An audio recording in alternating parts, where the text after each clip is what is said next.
Hello students, welcome to our an amazing channel SR academy. तो आज हम करने जा रहे हैं क्लास 10th के टॉप 25 पीवाईक्यूज के बारे में डिस्कशन, जिसमें हम आज फिजिक्स के इलेक्ट्रिसिटी चैप्टर को स्टार्ट करेंगे। उनके टॉप 25 पीवाईक्यूज को डिस्कस करेंगे और इन्हीं पीवाईक्यूज के थ्रू हम इस पूरे चैप्टर को थ्योरेटिकल और कॉन्सेप्चुअल भी समझेंगे।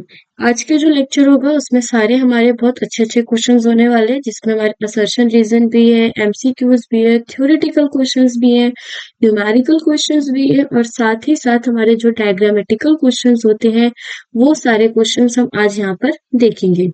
तो शुरुआत करते हैं अपने लेक्चर की। इलेक्ट्रिसिटी चैप्टर की शुरुआत करेंगे, जिसमें हमारा जो लेक्चर की शुरुआत का फर्स्ट क्वेश्चन है, हम सबसे पहले उसको डिस्कस करते हैं। तो फर्स्ट क्वेश्चन हमारे पास क्या गिवन है कि a wire of resistance R is cut into 3 equal parts। एक हमारे पास वायर है जिसके रेजिस्टेंस टोटल क्या है R, और उसको हमने 3 इक्वल पार्ट्स में कट किया। जैसे मानो ये रेजिस्टेंस है R वायर, तो इसको 3 इक्वल पार्ट्स में कट किया है। अब क्या बोला गया है, if these 3 parts are then joined in parallel, और जब हम इन 3 पार्ट्स को पैरेलल में ज्वाइन करते हैं तो हमें टोटल रेजिस्टेंस को कैलकुलेट करना है। तो देखो, टोटल रेजिस्टेंस इसका कैपिटल आर था। जब हम इसको 3 इक्वल पार्ट में करते हैं तो हो जाएगा आर आर और आर, यानी 3 आर किसके बराबर हुआ, कैपिटल आर के। तो यहाँ से हम ये लिख सकते हैं कि जो स्मॉल आर है वो बराबर हुआ कैपिटल आर बाय 3 के। अब हमसे क्या बोला गया है, जब हम इसको पैरेलल कनेक्ट कर देते हैं तो ये कुछ इस तरीके से कनेक्ट होगा, आर आर और आर रेजिस्टेंस। तो यहाँ पे हम उसके कॉम्बिनेशन में टोटल रेजिस्टेंस को अगर कैलकुलेट करें तो जो आर टोटल है वो बराबर होगा 1 अपॉन में आर प्लस 1 अपॉन में आर प्लस 1 अपॉन में आर के। तो ये हो जाएगा 1 अपॉन में आर टोटल 3 अपॉन में आर के। तो जो हमारा आर टोटल निकल के आएगा वो किसके बराबर आएगा,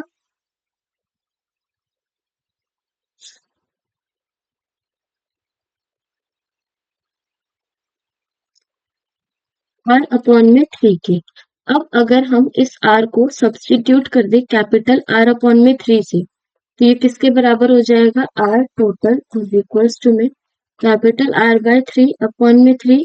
सॉल्व करने पे R/9, तो टोटल रेजिस्टेंस कितना हुआ, R/9 के equal.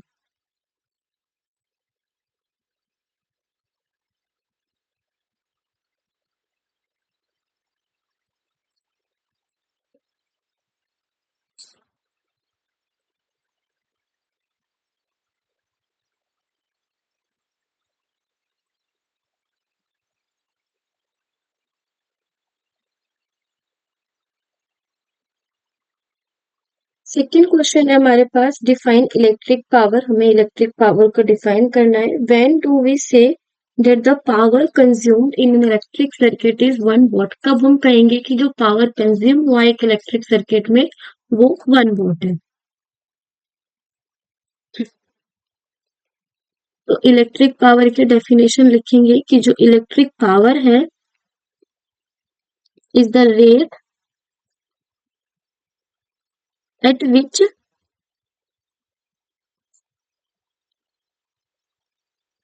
Electrical energy is consumed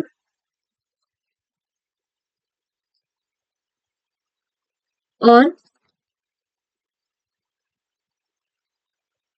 transferred in an electric circuit. ठीक है, तो जो हमारा इलेक्ट्रिक पावर है वो एक रेट है कि किस रेट से जो हमारी इलेक्ट्रिकल एनर्जी है वो कंज्यूम होती है और ट्रांसफर होती है एक इलेक्ट्रिक सर्किट के अंदर। एंड नेक्स्ट हमसे बोला गया है, when do we say that the power consumed in electric circuit is 1 watt. कब हम कहेंगे कि किसी इलेक्ट्रिक सर्किट के अंदर 1 वॉट पावर कंज्यूम हुई है, तो वो इनडायरेक्टली 1 वॉट की डेफिनेशन पूछ रहा है यहाँ पे। तो वो 1 वॉट किसके बराबर होता है, 1 what is the power. 1 what हमारा वो पावर है जो कंज्यूम्ड होता है जब 1 जूल ऑफ एनर्जी जो है यूज होती है 1 सेकेंड में।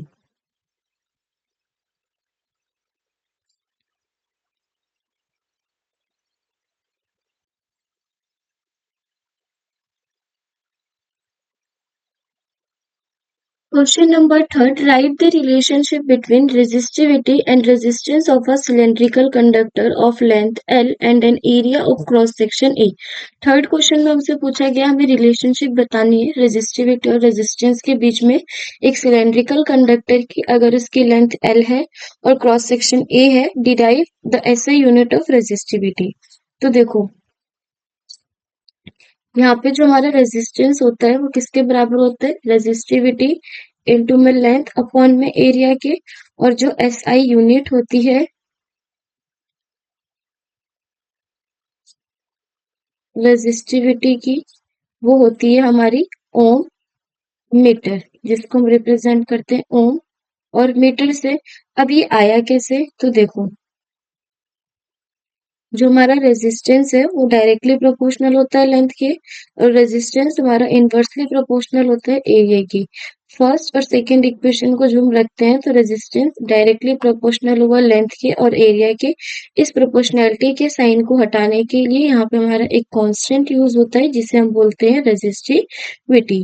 अब बी पार्ट में हमसे ये पूछा गया है, ए पार्ट में हमसे देखो एक चीज और पूछी गई थी, हमें इसकी एसआई यूनिट को भी डिराइव करना था।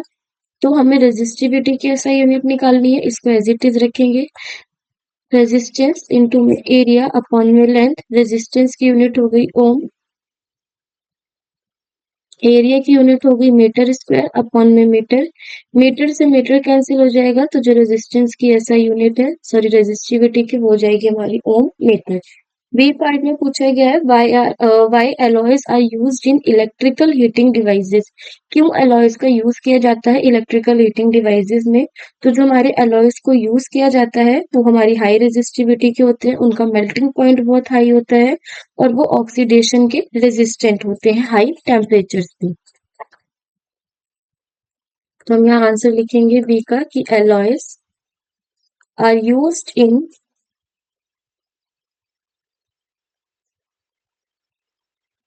Electrical heating devices because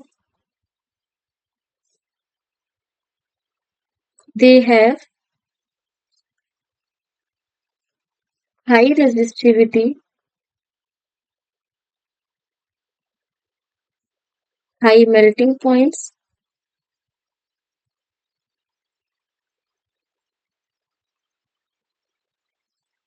and are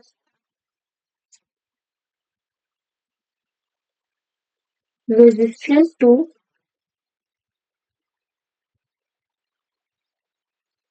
oxidation at high temperatures.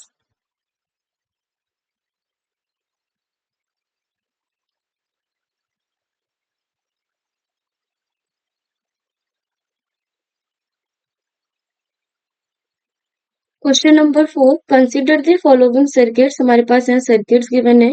अब हमसे पूछा गया है in which circuit will the power dissipated in the circuit be minimum and maximum. किस सर्किट में हमारा जो पावर है वो मिनिमम होगा और किस में मैक्सिमम होगा। तो फर्स्ट हमारे में इसमें जो रेजिस्टेंस है वो कितना है, 5 ओम।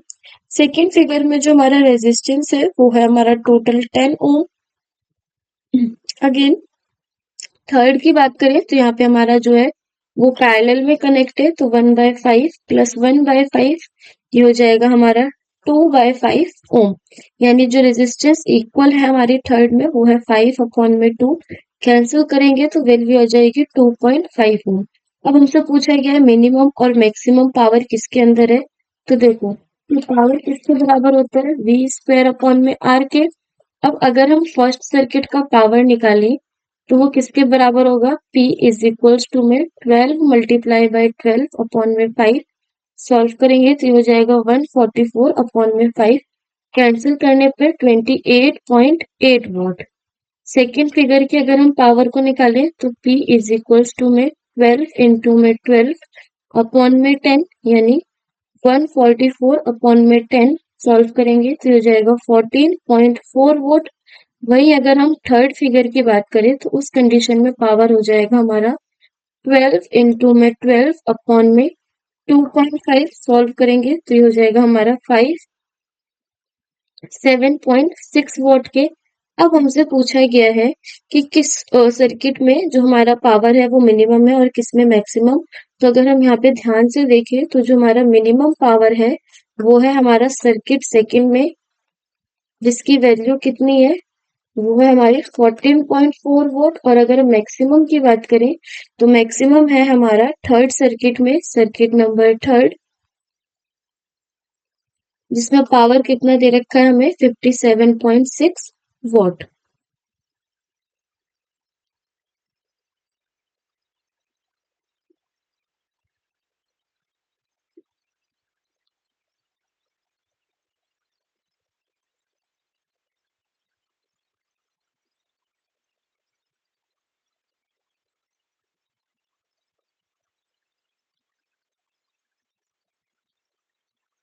Question number 5, define 1 ampere. सबसे पहले हमें 1 एम्पियर को डिफाइन करना है।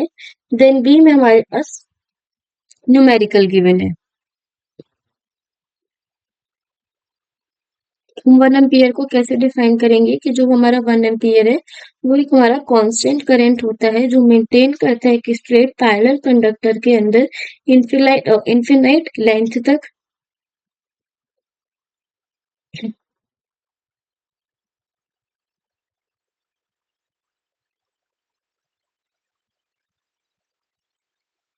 तो यहाँ पे हम ए का आंसर लिखेंगे कि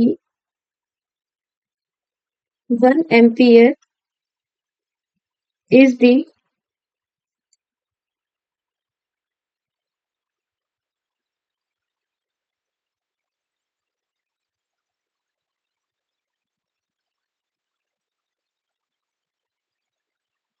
constant current which is maintained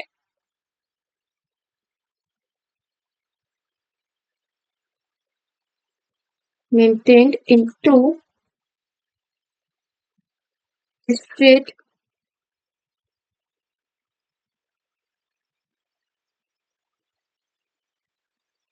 parallel conductors of infinite length are negligible circular cross section placed 1 meter apart in vacuum। B part में हमसे बोला गया है कि resistance of a wire 0.01 centimetre radius हमें गिवन है 0.01 centimetre. Resistance capital R given है हमें 10 ओम। इफ द रेजिस्टिविटी हमें गिवन है वायर की वो कितनी है 50 इंटू में 10 की power -8 ohm metre. Find the length of the wire, हमें लेंथ निकालनी है। तो देखो R इज इक्वल टू में रो L अपॉन में A, हमें क्या निकालना है लेंथ, तो लेंथ को एज इट इज रखेंगे। ये हो जाएगा R A अपॉन में रेजिस्टिविटी। अब R एरिया हो जाएगा हमारा पाई आर स्क्वायर अपॉन में रो। वैल्यूज रखेंगे L इज इक्वल टू में 10 ओम इंटू में पाई की वैल्यू हो जाएगी 22/7 मल्टीप्लाई बाय रेडियस यानी 0.101 का होल स्क्वायर अपॉन में रेजिस्टिविटी हो गई 50 इंटू में 10 की पावर -8। 0.01 को जब हम पॉइंट हटाएंगे तो हो जाएगा 10 इंटू में 22/7 मल्टीप्लाई बाय 1 इंटू में 10 की पावर -4 का स्क्वायर अपॉन में 50 इंटू में 10 की पावर -8। अगेन सॉल्व करेंगे तो ये हो जाएगा 10 इंटू में 22/7 मल्टीप्लाई बाय 1 इंटू में 10 की पावर -8 अपॉन में 50 इंटू में 10 की पावर -8, इससे ये कैंसिल हुआ। देन 10 इंटू में 22/7 इंटू में 1/50, जीरो से हमारा जीरो कैंसिल हुआ। वैल्यू कितनी है 22/35 मीटर। और जब हम इसे डिवाइड करेंगे तो वैल्यू हमारी आएगी अप्रोक्सीमेटली 0.628 मीटर। ये क्या होगी हमारी उस वायर की length.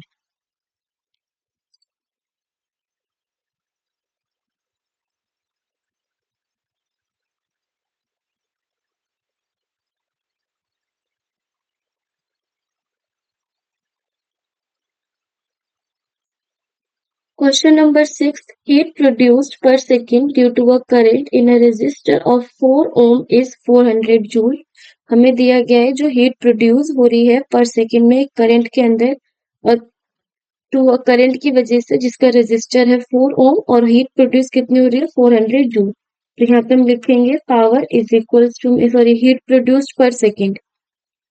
Heat produced per second किसके बराबर होता है पावर के। तो यहाँ पे पावर हो गया हमारा 400 वॉट। रेजिस्टेंस हमें दे रखा है 4 ohm. Calculate the potential difference across the resistor. तो P किसके बराबर हुआ V स्क्वायर बाय R के। तो V को हम ऐसे लिख सकते हैं P इंटू में R स्क्वायर उधर चला जाएगा रूट हो जाएगा। V इज इक्वल्स टू में 400 इंटू में 4। तो ये हो जाएगा हमारा 1600 अंडर रूट में। और 1600 किसका रूट होता है 40 का। तो जो हमारी वोल्टेज है वो कितनी आएगी 40 volt.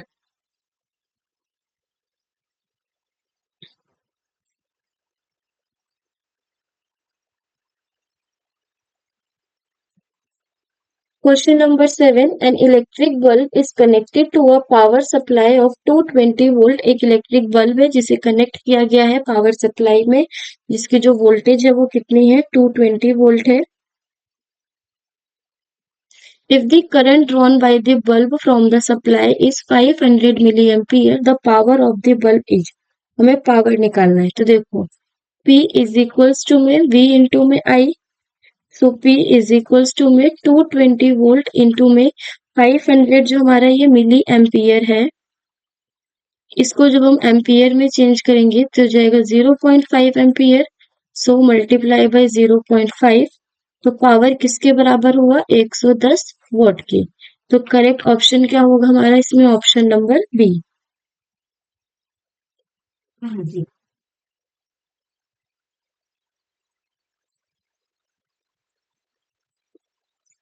Question number 8. Three resistors of 2 ohm, 3 ohm and 6 ohm are connected in first series and second parallel. Draw the arrangement of resistors and find the equivalent resistance of each arrangement. तो सबसे पहले हम इन तीनों जो हमारे पास resistors हैं उन्हें series में अटैच करेंगे। तो वो कुछ इस तरीके से अटैच होंगे।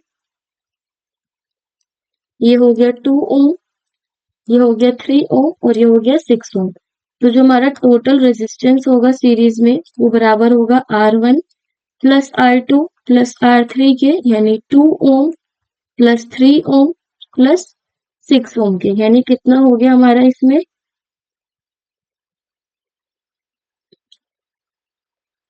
11 ओम के बराबर। अब अगर हम इसको पैरेलल कनेक्ट करेंगे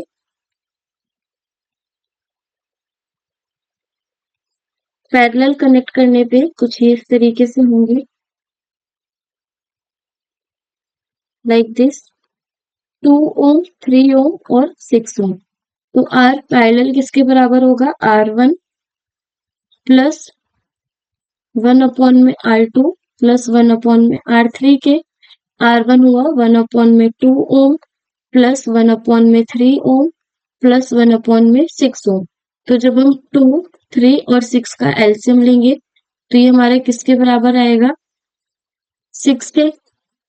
सो ये हो गया 6, 3 ओम प्लस 2 ओम प्लस 1 ओम यानी 6 ओम अपॉन में 6 कैंसिल करेंगे तो जो हमारा पैरेलल में रेजिस्टेंस आएगा वो कितना हो जाएगा 1 ओम।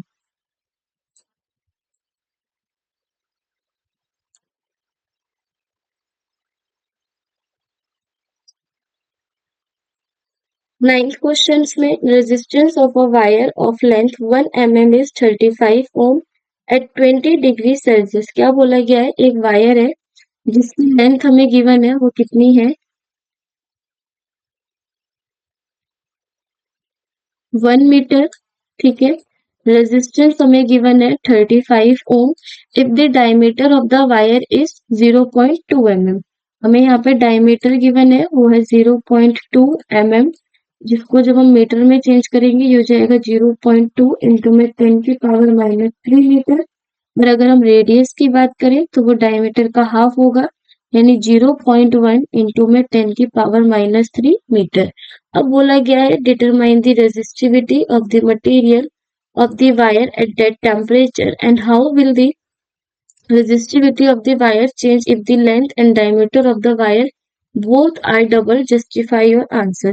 सबसे पहले हमें यहाँ पे रेजिस्टिविटी निकालनी है। रेजिस्टिविटी किसके बराबर होती है, आर इंटू में ए बाय एल के वैल्यूज पुट करेंगे। 35 इंटू में 0.1 इंटू में 10⁻³ का होल स्क्वायर इंटू में 22/7। यहाँ पे हम एरिया क्या रखेंगे, पाई आर स्क्वायर। अपॉन में लेंथ हमें गिवन है 1, तो शॉर्ट आउट करके ये हो जाएगा हमारा 7 1 and 5 times 5 multiply by 22 into में 0.01 मल्टीप्लाई बाय 10⁻⁻6। सॉल्व करने पर 110 मल्टीप्लाई बाय 0.01 इंटू में 10⁻⁻6 मल्टीप्लाई करेंगे तो ये हो जाएगा जो हमारा रेजिस्टिविटी 1.1 इंटू में 10⁻⁻6 ओम मीटर। अब हमें चेंजेस बतानी है कि अगर हम लेंथ को डबल कर देंगे और डायमीटर को डबल कर देंगे तो देखो जो हमारी रेजिस्टिविटी है उस पर कोई चेंज नहीं आएगा अगर हम लेंथ और डायमीटर जो है वायर की दोनों को डबल करते हैं, क्योंकि रेजिस्टिविटी एक हमारी इंट्रिंसिक प्रॉपर्टी है मटेरियल की, वो डिपेंड नहीं करती किसी भी वायर के फिजिकल डायमेंशन पे। तो यहाँ पे हम लिखेंगे कि the resistivity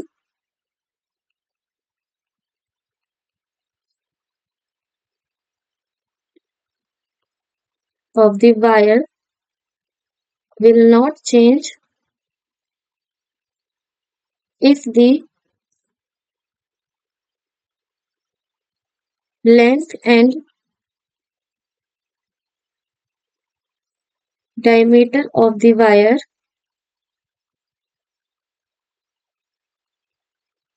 both are doubled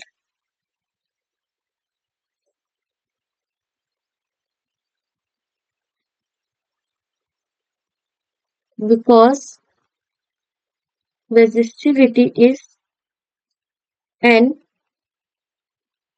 intrinsic property of material and does not depend on the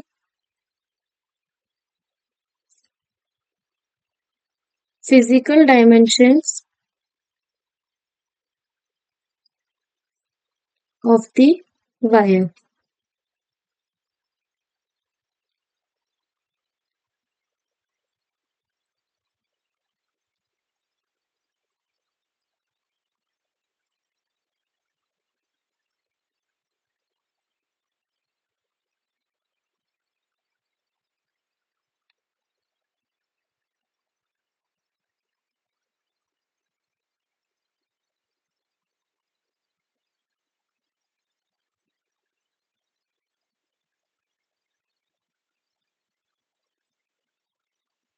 Question number 10. A wire of length L is gradually stretched so that its length increase to 3L। देखो पहले जो उसकी length है एक wire की वो कितनी है, L है। जब हम उसको इंक्रीज करते हैं, स्ट्रेच करते हैं, तो वो कितनी हो जाती है, 3L। If its original resistance is R then its new resistance will be. तो उसके नए रेजिस्टेंस पे क्या फर्क पड़ेगा। तो देखो हमारी लेंथ पहले L थी, जब स्ट्रेच की गई तो वो 3L हो गई, लेकिन उसका जो वॉल्यूम है वो कांस्टेंट ही रहा। तो V इज इक्वल्स टू में एरिया इंटू में लेंथ इज इक्वल्स टू में A डैश इंटू में L डैश। तो जो हमारा नया एरिया होगा वो किसके बराबर होगा, AL अपॉन में L के, यानी AL अपॉन में 3L। सॉल्व करेंगे तो ये किसके बराबर आ गया, A/3 के। अगर हम नए रेजिस्टेंस को कैलकुलेट करें तो वो किसके बराबर होगा, rho L dash and A dash के। रो एल डैश किसके बराबर है 3L के, और ए डैश हमारा किसके बराबर है A/3 के। सॉल्व करेंगे तो ये हो जाएगा हमारा रो 9L अपॉन में A। तो जो हमारा पहले रेजिस्टेंस था वो कितना था R था। अब जो हमारा रेजिस्टेंस आएगा R डैश वो किसके बराबर आएगा 9 रो L A के। और ये जो हमारा ओरिजिनल रेजिस्टेंस था वो किसके बराबर था रो एल ए के। तो इसको हम ये लिख सकते हैं कि जो न्यू रेजिस्टेंस है वो 9 टाइम्स है पुराने रेजिस्टेंस के, यानी करेक्ट ऑप्शन क्या हुआ option number C.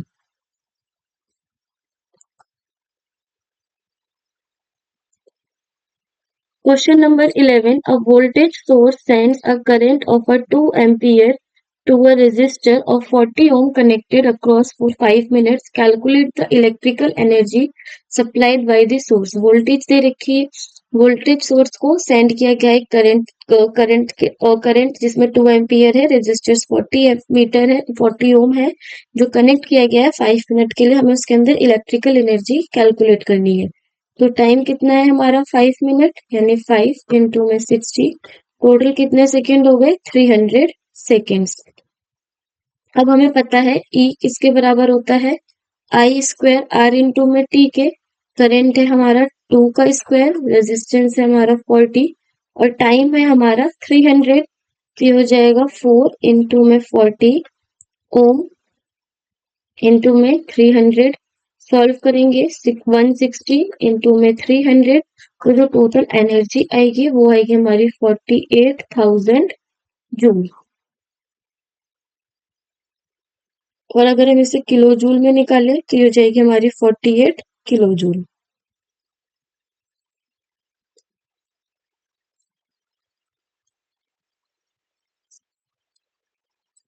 Question number 12. A voltage source sends a current of 2 ampere to a resistor of 40 ampere.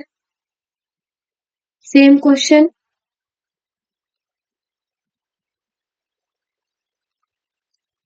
Next question पे बढ़ते हैं। तो क्या बोला गया है the expressions that relate Q I and T second है Q V and W respectively are. हमें देखो यहाँ पे पहले क्यू आई और टी को रिलेट करना है।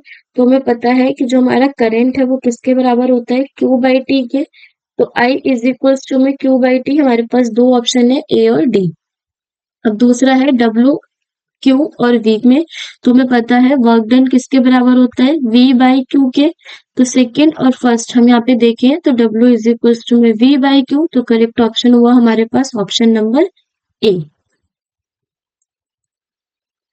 नेक्स्ट हमारे पास question number 14। Consider two lamps A and B operating 50 volt 20 volt and 25 volt 220 volt respectively. Find the ratio of the resistance of two lamps. तो सबसे पहले हम यहाँ पे क्या निकालते हैं रेजिस्टेंस का रेशियो निकालना है। तो यहाँ पे हम लैंप ए की बात करेंगे। तो लैंप ए की जो हमें पावर गिवन है वो कितनी है 50 वोल्ट, और जो उसकी वोल्टेज है वो है हमारी 220 वोल्ट। तो जो हमारा रेजिस्टेंस निकल के आएगा वो होगा वोल्टेज का स्क्वायर अपॉन में पावर, यानी 220 का स्क्वायर अपॉन में 50। सॉल्व करेंगे ये हो जाएगा 48400 अपॉन में 50। देन सॉल्व करने पर जो हमारी आई रेजिस्टेंस वो कितनी होगी 968 ओम। अब वहीं अगर हम लैंप वी की बात करें तो वी का जो पावर है वो है 25 वोल्ट, और जो वोल्टेज है वो है 220 वोल्ट। अगेन रेजिस्टेंस होगी बी की वोल्टेज का स्क्वायर अपॉन में पावर, वोल्टेज का स्क्वायर हो जाएगा 48400 अपॉन में 25 कैंसिल करेंगे तो जो वैल्यू है वो किसके बराबर आएगी 1936 ओम की। अब हमें रेशियो निकालना है। तो जो रेशियो होगा उसका वो होगा हमारा ए का बी के साथ, यानी 968 अपॉन में 1936 कैंसिल करेंगे कितने टाइम्स में 2 टाइम्स में। तो ये हो जाएगा हमारा 1:2।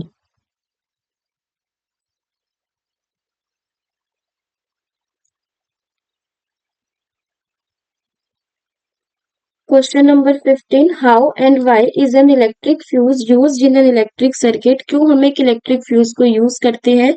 Briefly describe its function. तो देखो, एक इलेक्ट्रिक फ्यूज को हम यूज करते हैं एज अ सेफ्टी, क्योंकि जब हमारा इलेक्ट्रिक फ्यूज है वो क्या करता है, करंट की लिमिट को कर देता है, करंट को एक पर्टिकुलर लिमिट में कर देता है, एक सेफ गार्ड की तरह यूज किया जाता है सर्किट में। और दूसरा, इससे जो हमारे अप्लायंस है वो क्या होते हैं, डैमेज होने से बच जाते हैं। तो यहाँ पे हम लिखेंगे कि N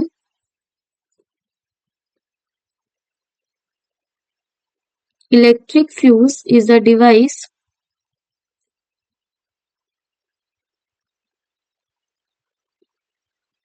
which is used to limit the current in an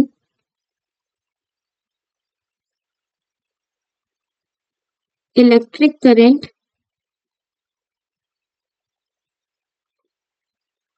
It safeguards the circuit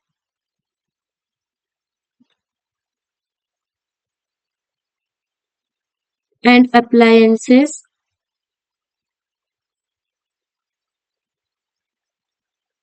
connected to the circuit from being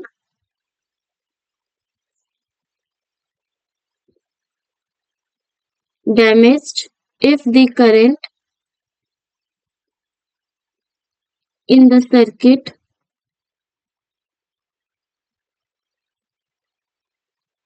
exceeds the specified value due to voltage fluctuations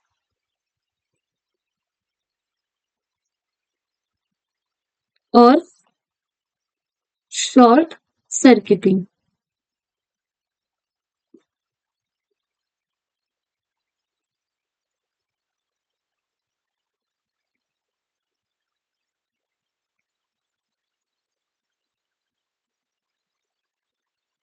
Question number 16. An electrical kettle is rated 230 volt and 1000 voltage.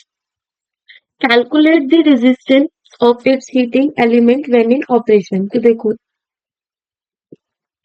Power किसके बराबर होती है, we square by are के। Voltage हमें given है 230 volt, power हमें given है 1000 what. हमें क्या कैलकुलेट करना है, रेजिस्टेंस। तो आर किसके बराबर होगा, पी।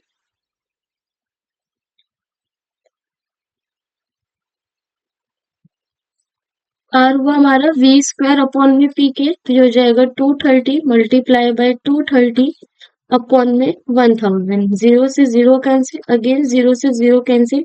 23 को जब हम 23 से मल्टीप्लाई करेंगे तो आएगा हमारा 529 और पॉइंट आ जाएगा हमारा यहाँ। तो जो हमारा रेजिस्टेंस है वो किसके बराबर हुआ, 52.9 ओम के। Question number 17. An electric bulb is rated 220 volt and 11 watt. The resistance of its filament when it's glow with a power supply of 220 volt is, तो देखो, वोल्टेज गिवन है 220 वोल्ट, पावर गिवन है 11 वोल्ट, हमें क्या निकालना है, resistance. P is equals to में V square upon में आर, आर बराबर हुआ वी स्क्वायर अपॉन में पी के। 220 मल्टीप्लाई बाई 220 अपॉन में 11, कैंसिल करेंगे 20 टाइम्स में तो ये हो जाएगा 4400 वोल्ट। यानी अगर हम करेक्ट ऑप्शन की बात करें तो इसमें हो गया हमारा ऑप्शन नंबर ए।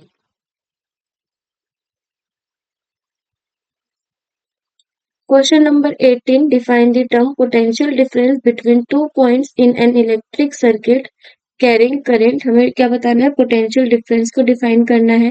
ठीक है, उसके नेम को, name and define it's SI unit, SI unit को डिफाइन करना, उसके नाम को बताना है और उसको एसआई यूनिट के टर्म्स को वर्क और चार्ज के फॉर्म में एक्सप्रेस भी करना है। तो अगर हम पोटेंशियल डिफरेंस को डिफाइन करें तो जो हमारी डेफिनेशन होगी वो क्या होगी, द अमाउंट ऑफ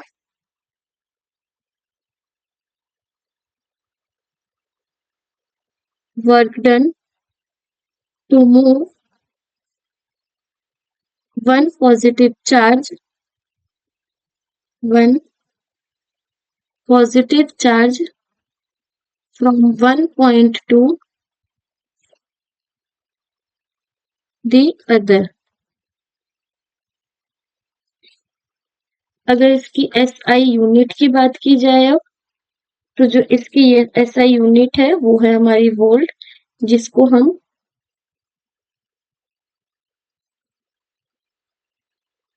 इसकी SI यूनिट है वोल्ट, जिसको हम किससे रिप्रेजेंट करते हैं, V से। और इसको अगर हम वर्क और चार्ज की फॉर्म में रिप्रेजेंट करें तो जो हमारा वोल्ट है वो किसके बराबर होता है, W/Q के।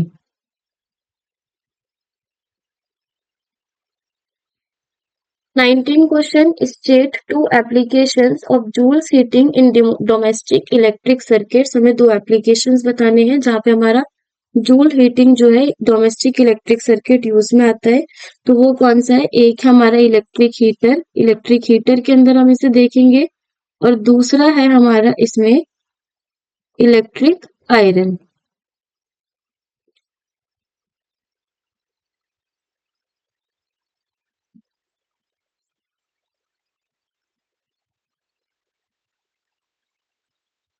B. Stabilize the relationship between the commercial unit of electrical energy and the SI unit of electrical energy। तो देखो, जो कमर्शियल यूनिट है वो है हमारी किलोवाट आवर, और जो हमारी इलेक्ट्रिक एनर्जी की है वो है हमारी जूल, जिसको हम जे से रिप्रेजेंट करते हैं। अब अगर हम इसको रिप्रेजेंट करें तो जो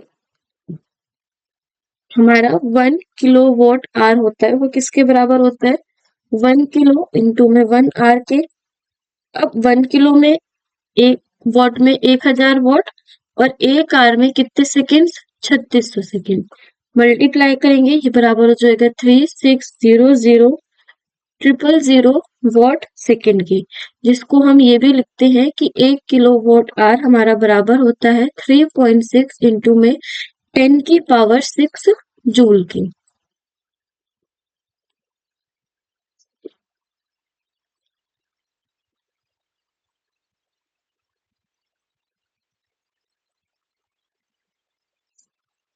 question number 20, explain the statement potential difference between 2 point is 1 volt. हमें क्या करना है, एक्सप्लेन करना है स्टेटमेंट को कि जो पोटेंशियल डिफरेंस होगा 2 पॉइंट के बीच में वो 1 वोल्ट होगा। तो जो हमारा पोटेंशियल डिफरेंस होता है 2 पॉइंट के बीच में वो 1 वोल्ट होता है अगर 1 joule of work done complete किया जाए 1 कूलम चार्ज को एक पॉइंट से दूसरे पॉइंट तक जाने के लिए। The potential difference the potential difference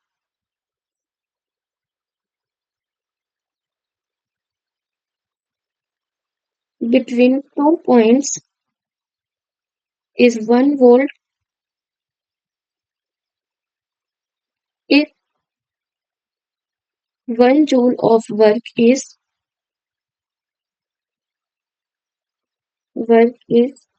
done to move 1 coulomb of electric charge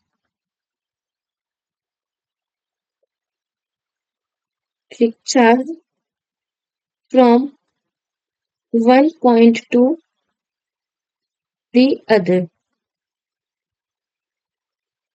B में बोला गया है what do the symbols given below represent in an electric circuit, write one function of each. हमें यहाँ पे बताना है कि हमारे पास ये जो सिंबल है वो किसके हैं और उनके एक एक फंक्शन को भी डिफाइन करना है। तो सबसे पहले जो हमारे पास ये फर्स्ट फिगर है वो है हमारी एम मीटर की, एम मीटर, ठीक है। इसका यूज किस लिए किया जाता है, measure the electric current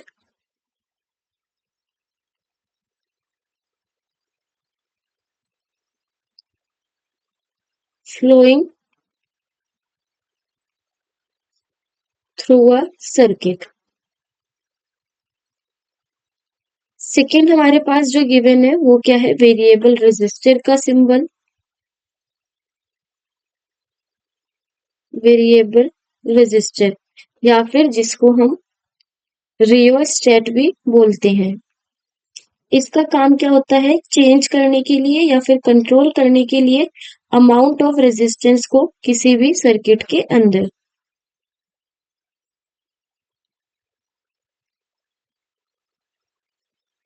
to change और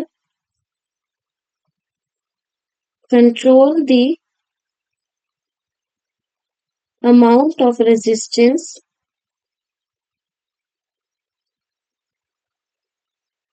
in a circuit.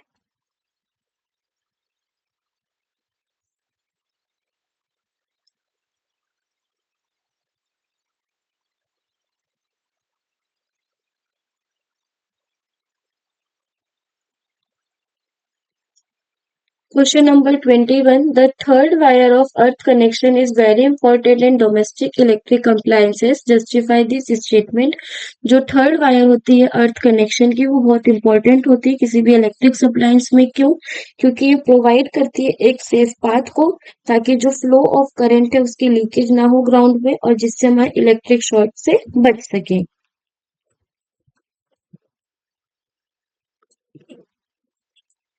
Because it provides a safe path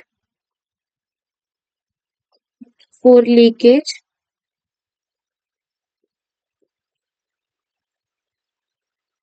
current to flow into the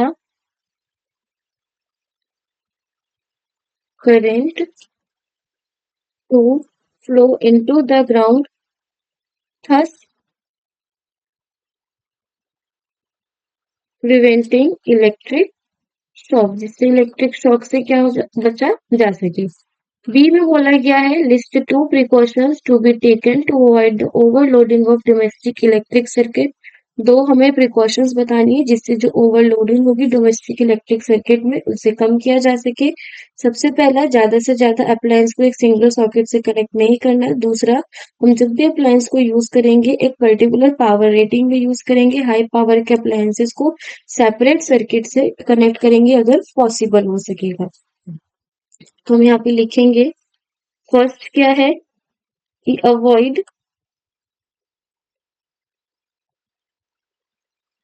connecting too many appliances to many appliances to a single socket to a single circuit. And second, use appliances with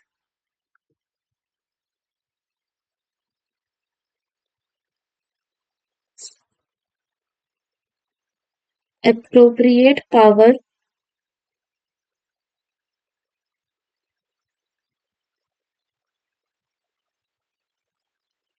ratings and ensure that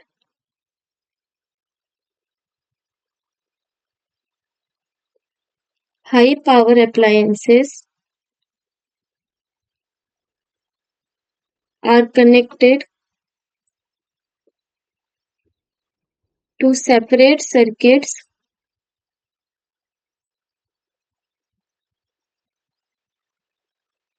if possible.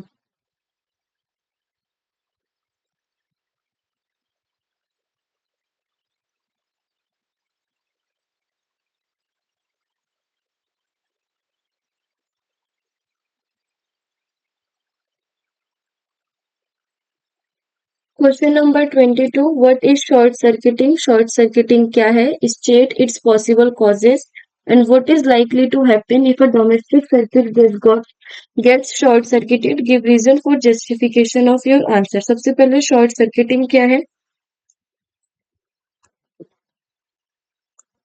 Short circuiting तब होती है जब low resistance का path create होता है live और neutral wire के बीच में किसी भी इलेक्ट्रिकल सर्किट में, जिससे हमारा जो लार्ज फ्लो होता है करंट का वो होने लगता है।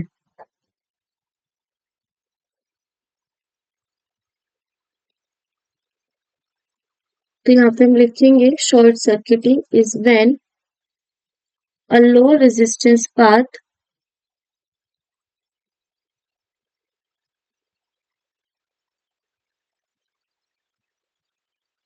is created between the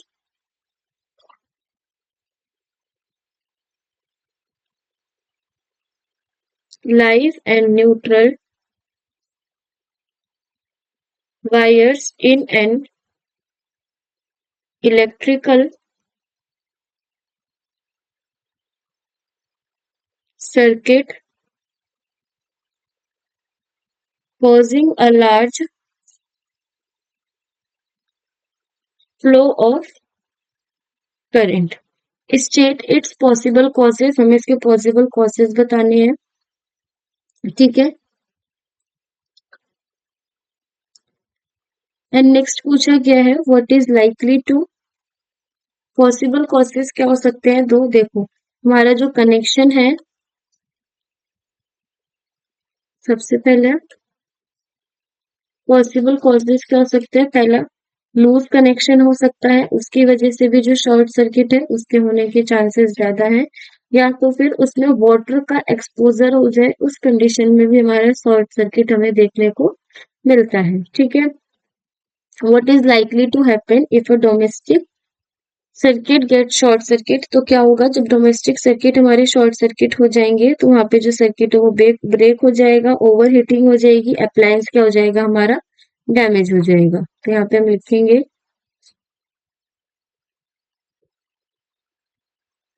over heating and damage to appliances.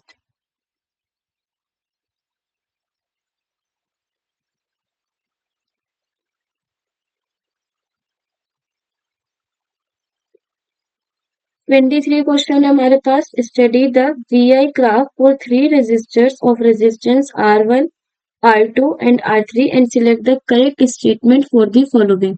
हमारे पास R1, R2 और R3 है, हमें इसमें करेक्ट स्टेटमेंट बतानी है। तो देखो, जिसका एंगल जितना ज्यादा यानी जिसका थीटा जितना ज्यादा उस उतनी ज्यादा स्लोप होगी, यानी उसका जो रेजिस्टेंस है वो उतना ज्यादा होगा। यहाँ पे हम R1 का जो रेजिस्टेंस है वो R2 के कंपैरिजन में और R3 के कंपैरिजन में सबसे ज्यादा होगा। तो जो करेक्ट ऑप्शन हुआ वो है हमारा ऑप्शन नंबर बी।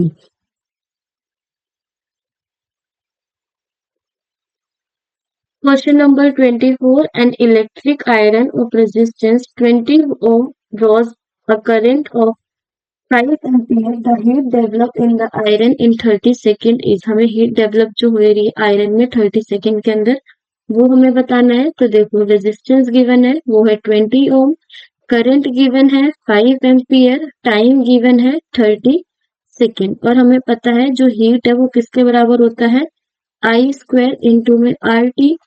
तो 5 का square multiply by 20 multiply by 30 हो जाएगा 25 इंटू में 600, देन मल्टीप्लाई करेंगे 25 को 600 से, तो हो जाएगा हमारा 15,333 जूल, यानी 15,000 जूल। नेक्स्ट ऑप्शन हुआ हमारा option number A. Last question हमारा, state Ohm's law, write the formula for the equivalent resistance R of the parallel combination of three resistors of R1, R2 and R3। तो Ohm's law क्या state करता है कि जो भी current flow होगा किसी भी कंडक्टर से दो पॉइंट्स के बीच में, वो डायरेक्टली प्रोपोर्शनल होगा उसके वोल्टेज के। अब वो उसमें हम अगर कोई भी फिजिकल कंडीशन जैसे टेम्परेचर वगैरह कुछ भी हमारा चेंज होगा तो उससे हमारा कोई भी वोल्टेज पे फर्क नहीं पड़ेगा। तो यहाँ पे हम लिखेंगे एक ही स्टेटमेंट की Ohm's law states that the current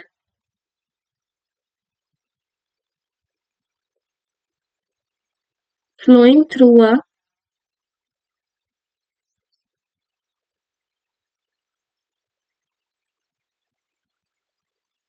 conductor between two points is directly proportional is directly proportional to the voltage across the 2 points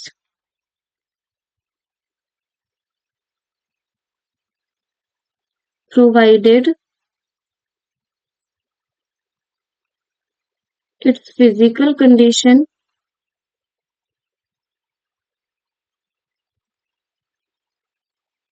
like temperature,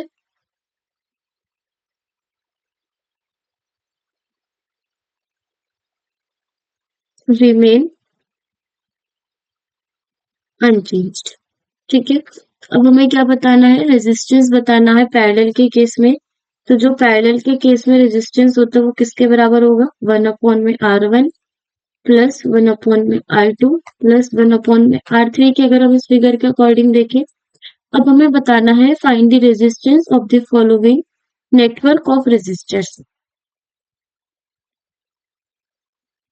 तो सबसे पहले ये जो हमारे पास रेजिस्टेंस गिवन है वो पैरेलल में है, तो यहाँ पे हम निकालेंगे 1 में parallel resistance is equals to में 1/R प्लस 1/R, ये हो जाएगा 2/R के इक्वल। तो जो हमारा पैरेलल में रेजिस्टेंस है वो किसके बराबर आया, R/2 के। अब देखो, जो ये हमारा पैरेलल में था अब कुछ इस तरीके से कनेक्ट होगा, अगेन दिस वन, ये हो गया R और ये हो गया R/2। तो अब ये सीरीज में कनेक्ट हुए, तो यहाँ पे जब हम R टोटल निकालेंगे तो किसके बराबर होगा, R प्लस R पैरेलल के, R प्लस R/2 सॉल्व करेंगे, ये हो जाएगा 2R प्लस R अपॉन में 2 यानी 3R/2 के। तो जो हमारा पॉइंट X और Y के बीच में रेजिस्टेंस है वो टोटल कितना हुआ, 3R/2। तो यहाँ पर हुए हमारे टोटल 25 PYQs कंप्लीट इलेक्ट्रिसिटी के। अब जो हमारा नेक्स्ट चैप्टर होगा वो होगा magnetic effects of electric current, जिसमें हम उसके भी इसी तरीके से टॉप 25 PYQs के बारे में डिस्कस करेंगे।